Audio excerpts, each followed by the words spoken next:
Assalamualaikum warahmatullahi wabarakatuh. Hai semuanya, perkenalkan nama saya Tasya Sinintami. NIM saya 6303021014. Saya dari Prodi Akuntansi Syariah, kelas 3E. Saya di sini ingin memaparkan materi tentang apa sih keputusan investasi itu, dan akan saya jelaskan tentang jenis-jenisnya. Ada juga tentang macam-macamnya juga, dan tentang instrumen investasi yang populer dan menguntungkan di Indonesia. Baik, langsung saja kita masuk ke materi yang pertama, yaitu tentang keputusan investasi. Keputusan investasi adalah keputusan yang menyangkut pengalokasian dana, baik dari dalam maupun dari luar perusahaan ke berbagai bentuk investasi, di mana umumnya proses ini dilakukan oleh manajer keuangan terkait pengalokasian sejumlah dana milik investor ke dalam instrumen investor yang dianggap dapat memberikan keuntungan untuk jangka waktu yang panjang. Keputusan investasi juga bisa diartikan sebagai proses pemilihan satu atau lebih alternatif investasi yang dinilai lebih menguntungkan dari sejumlah alternatif lainnya. Tentunya proses ini menyangkut proses analisis resiko guna meminimalisir kerugian yang mungkin terjadi pada penempatan investasi. Jadi, keputusan investasi adalah keputusan keuangan yang diambil oleh manajer perusahaan yang penting bagi perusahaan. Nah, keputusan investasi dapat dipengaruhi oleh kas perusahaan yang tersedia, tingkat penjualan perusahaan, tingkat hutang, dan ukuran perusahaan.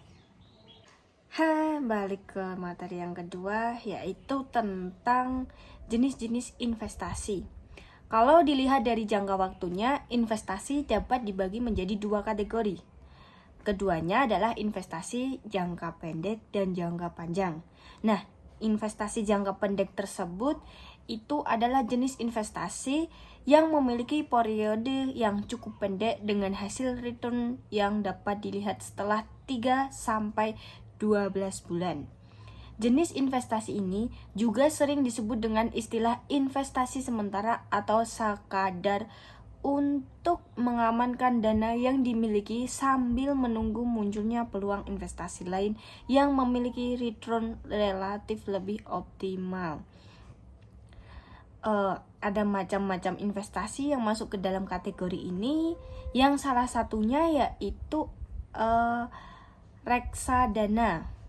Tidak cukup populer yaitu ya. Yang kedua yaitu investasi jangka panjang. Setiap instrumen investasi yang masuk ke dalam kategori ini butuh waktu bertahun-tahun untuk mulai menghasilkan return.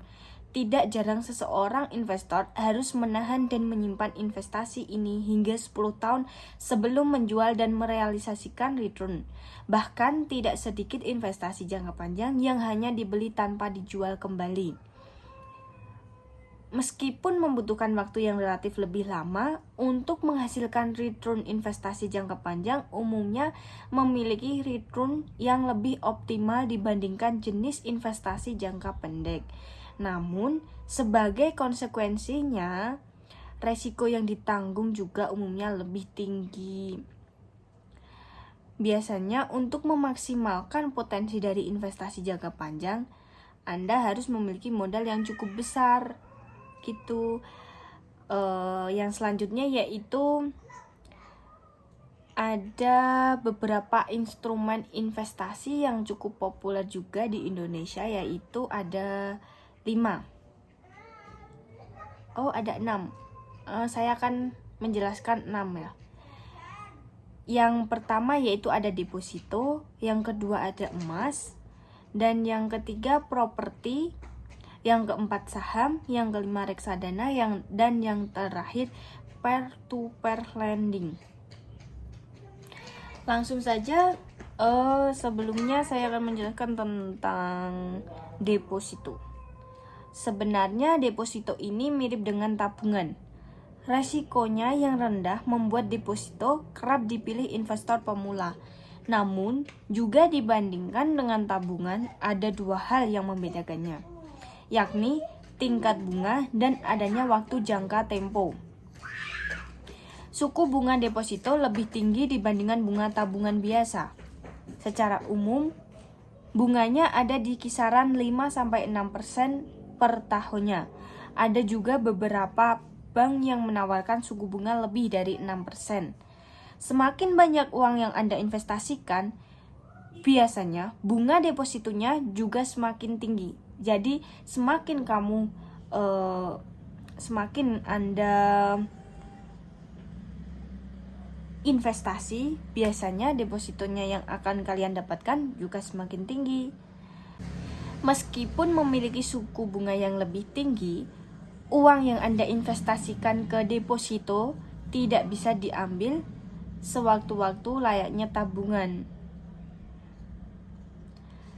Ada tenor yang mengikat. Sebelum deposito tersebut jatuh tempo, Anda tidak bisa menyentuhnya sama sekali.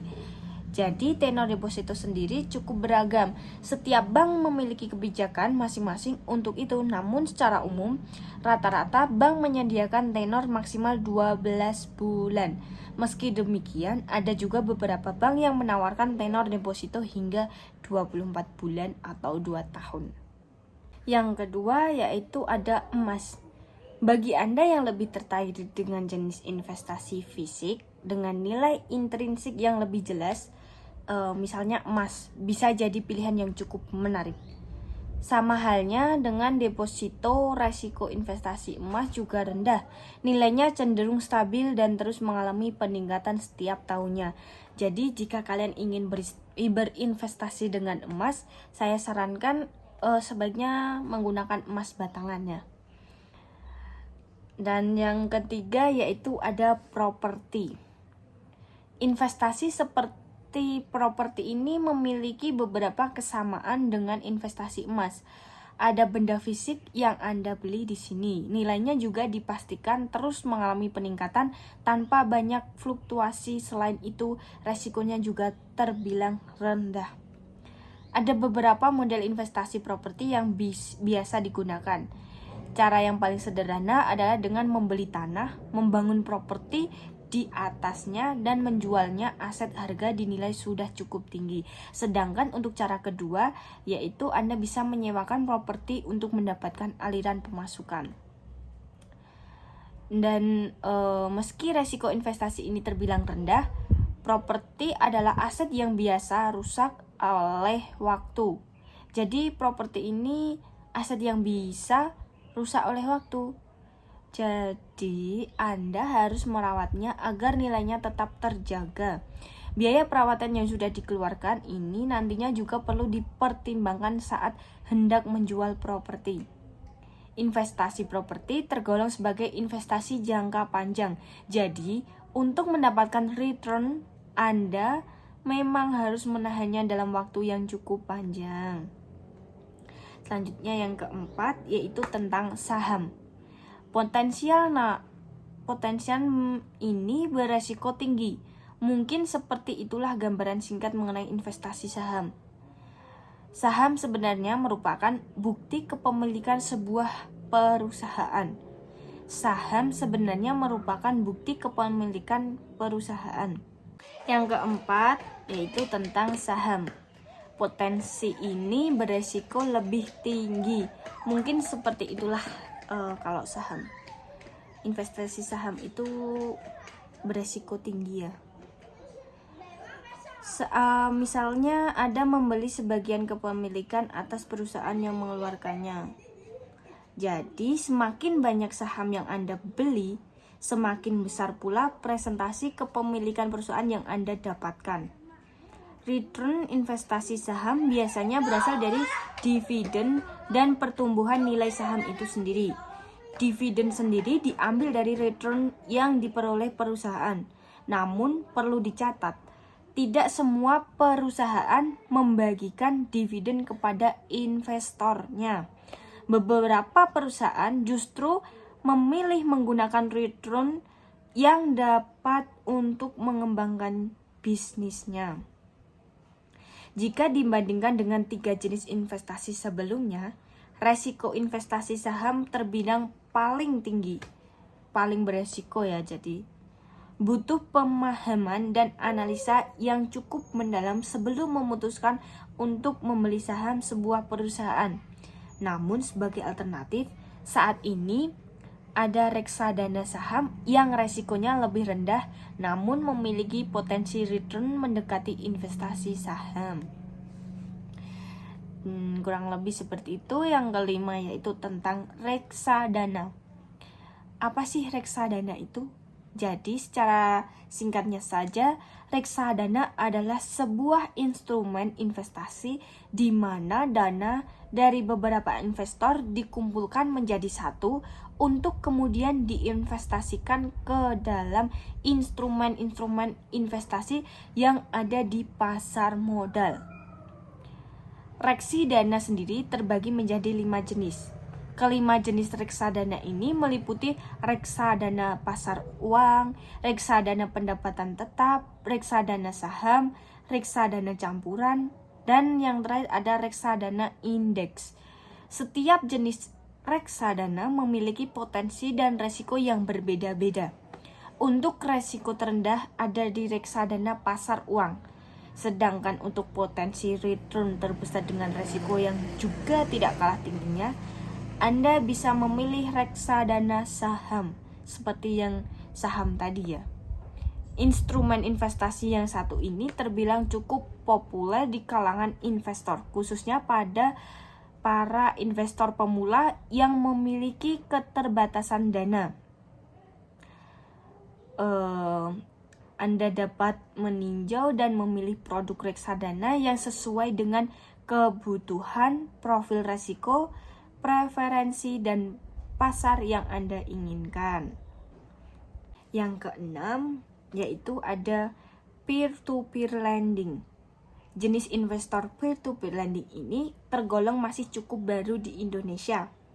Meski demikian, popularitasnya harus melejit seiring dengan kejelasan hukum dan kemudahan yang ditawarkan. Hal ini bisa dilihat dari banyaknya perusahaan vintage lending yang menjalankan model bisnis ini.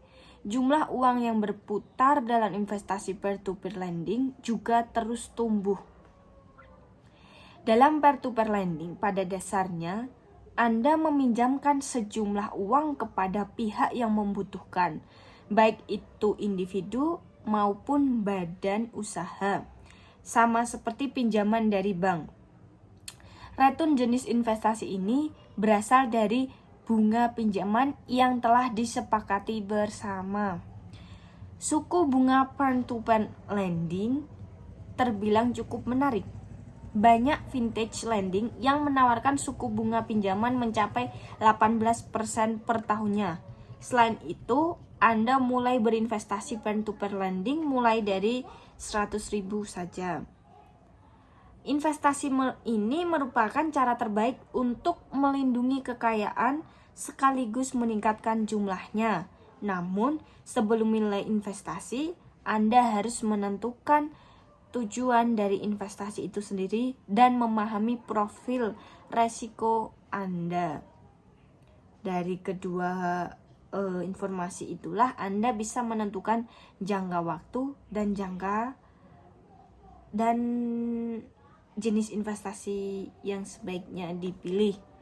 Jadi jika kalian sudah jika ingin berinvestasi, kalian harus mengerti dulu jenis-jenis apa yang harus kalian ambil, dan kalian harus tahu resiko mana yang sekiranya kalian itu sanggup untuk melakukannya gitu. Selanjutnya, materi yang ketiga yaitu tentang metode penilaian investasi. Setidaknya ada 5 metode dalam penilaian investasi. Dan kelima metode ini memiliki rumus perhitungan yang berbeda-beda. Dan kelima metode tersebut yaitu yang pertama ada Net Present Value atau NPV.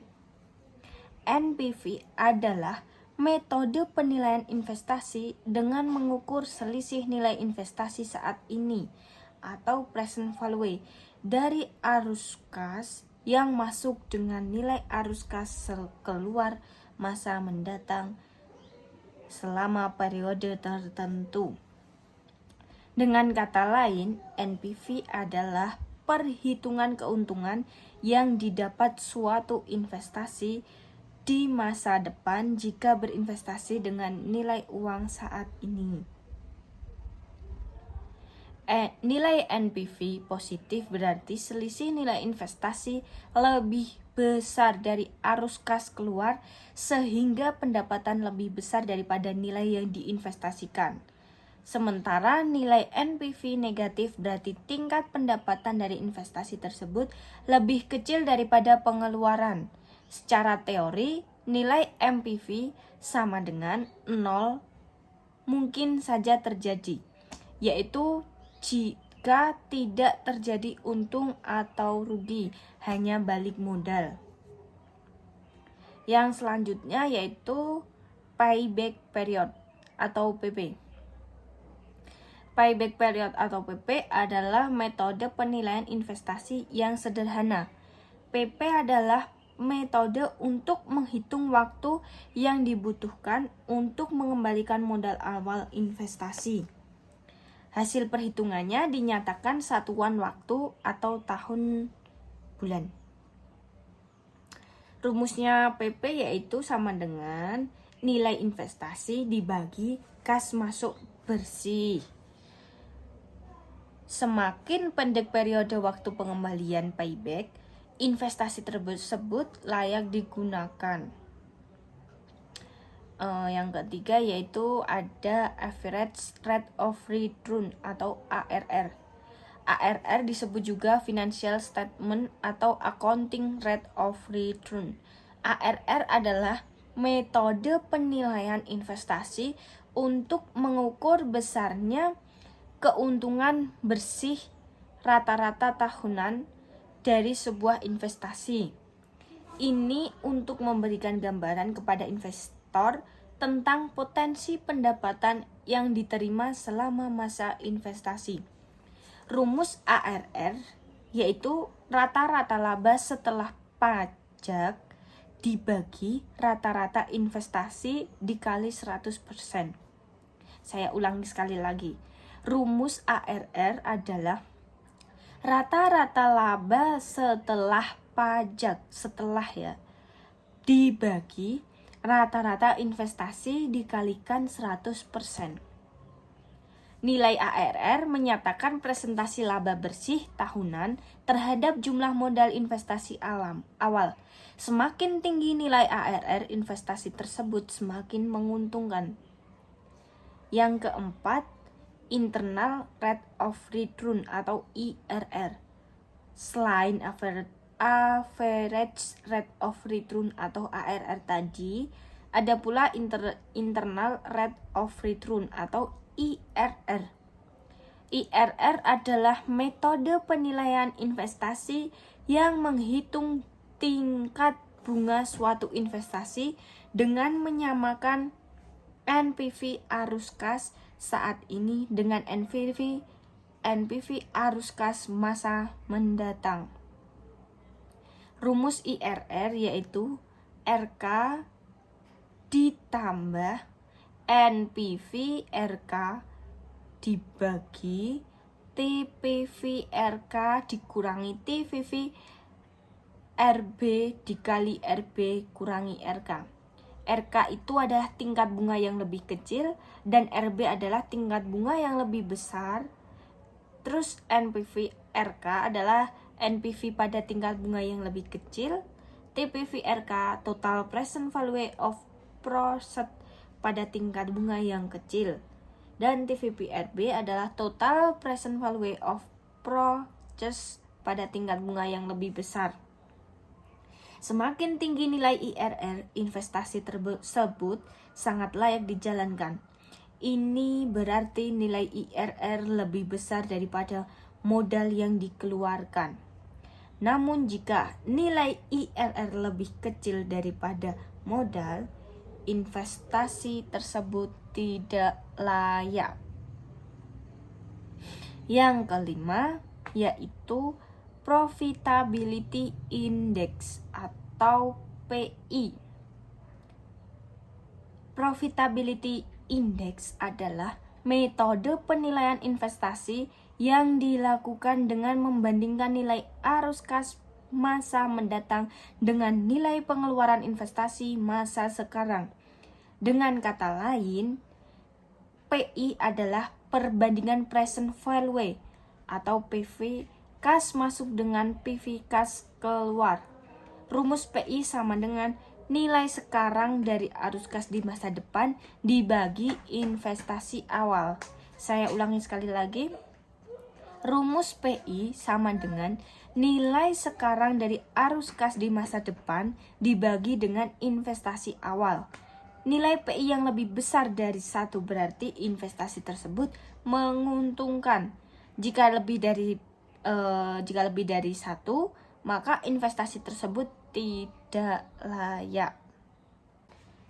Dari kelima metode NPV di situ sebagai metode penilaian investasi yang dapat memberikan hasil terbaik. Dengan metode NPV ini, nilai investasi masa depan bisa diukur di masa sekarang.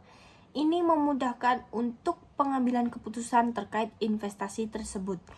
Meskipun begitu, metode penilaian ini adalah butuh perhitungan yang sangat teliti. Metode PI dan RIRI juga merupakan metode yang baik, namun sayangnya memiliki banyak kekurangan. Misalnya seperti IRR yang tidak mempertimbangkan dana investasi yang nilainya berbeda-beda dan perhitungannya memakan waktu jika arus kasnya tidak sama. Sementara itu, metode ARR dan PP mungkin bukan metode penilaian investasi yang baik. Ini karena keduanya sama-sama mengabaikan nilai waktu uang. Padahal uang memiliki nilai waktu yang paling penting dalam berinvestasi. Setiap metode penilaian investasi memiliki kelebihan dan kekurangan, baik itu investasi reksadana ataupun reksadana campuran. Karena itulah perlu dipertimbangkan dengan bijak dalam hal memilih metode terbaik. Rencanakanlah investasi dengan matang agar memberikan hasil yang maksimal. Yang poin selanjutnya yaitu tentang cara pengambilan keputusan investasi. Dalam pengambilan keputusan investasi terdapat beberapa langkah yang harus dilakukan guna untuk mendapatkan solusi terbaik dari strategi investasi paling menguntungkan. Langkah-langkah tersebut bisa dikatakan sebagai tahap proses keputusan investasi. Proses keputusan investasi terdiri dari 5 tahap. Keputusan yang berjalan terus-menerus sampai tercapai keputusan investasi yang baik. Berikut langkah atau tahap pada proses keputusan investasi. Yang pertama yaitu penentuan tujuan investasi. Pada tahap ini, investor harus tahu apa tujuan mereka dalam berinvestasi. Apakah itu jangka panjang atau jangka pendek? Resiko tinggi dengan potensi keuntungan yang tinggi atau resiko rendah tapi dengan keuntungan yang rendah. Yang kedua, penentuan kebijakan investasi. Tahap ini dimulai dengan penentuan keputusan alokasi aset atau asset allocation decision. Keputusan ini menyangkut pendistribusian dana yang dimiliki pada berbagai kelas aset yang tersedia atau saham, obligasi, sekuritas luar negeri kayak gitu. Yang ketiga, Pemilihan strategi portofolio.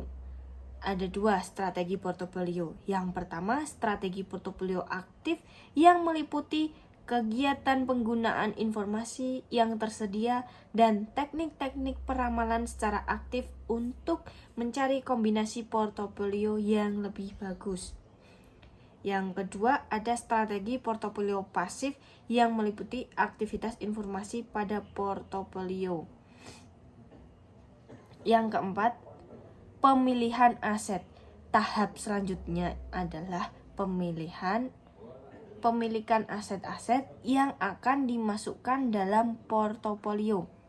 Tahap ini memerlukan pengevaluasian setiap sekuritas yang ingin dimasukkan ke dalam portofolio.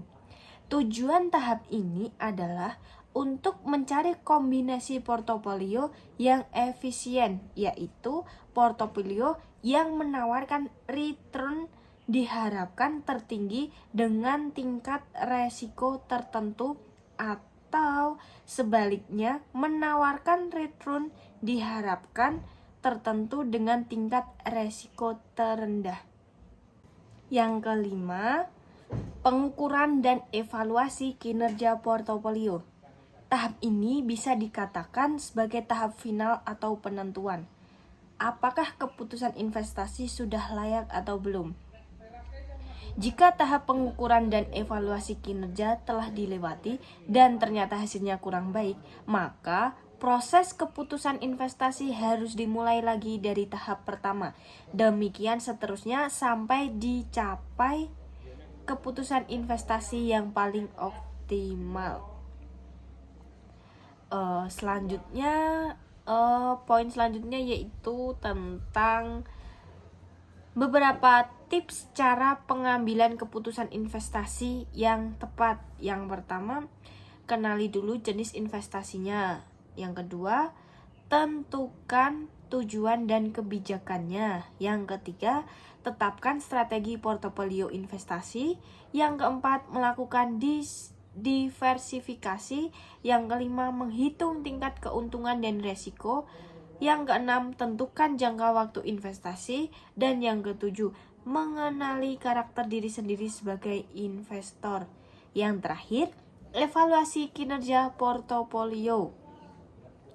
Kurang lebih seperti itu materi yang bisa saya sampaikan.